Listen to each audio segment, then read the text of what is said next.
Parul university દ્વારા નવા શૈક્ષણિક વર્ષની ભવ્ય શરૂઆત થઈ ચૂકી છે। નવા વિદ્યાર્થીઓ માટે ભવ્ય ઓરિએન્ટેશન સમારોહનું એક આયોજન કરાયું, જ્યાં ગોવાના મુખ્યમંત્રી ડોક્ટર પ્રમોદ સાવંત મુખ્ય અતિથિ તરીકે ઉપસ્થિત રહ્યા હતા। શિક્ષણને જીવન અને કારકિર્દીનું પરિવર્તનકારી એ સાધન બનાવવા વિદ્યાર્થીઓને અપીલ કરાઈ।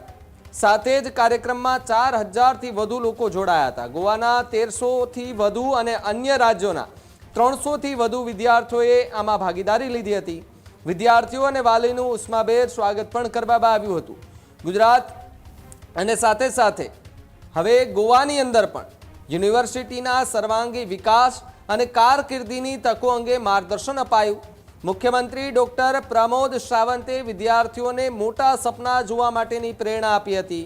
સાથે જ આ સમારોહ નહીં, સફળ સફરની શરૂઆત હોવાની વાત પ્રમોદ સાવંતે કરી।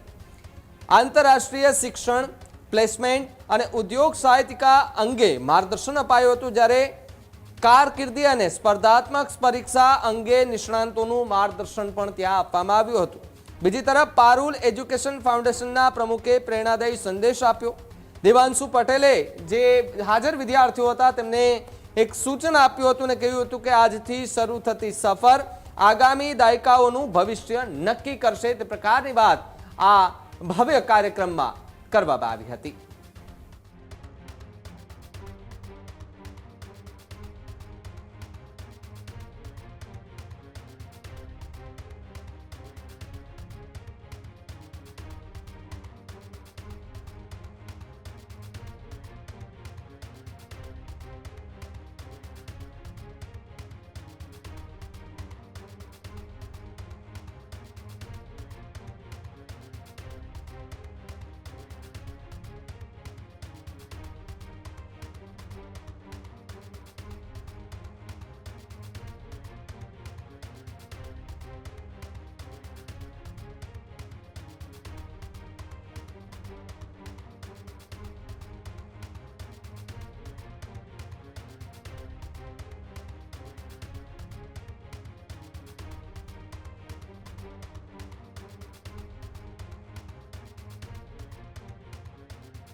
આ જ પ્રકારની તમામ અપડેટ જોવા માટે ન્યૂઝરૂમ ગુજરાતને લાઇક, શેર અને સબસ્ક્રાઇબ કરવાનું ભૂલતા નહીં।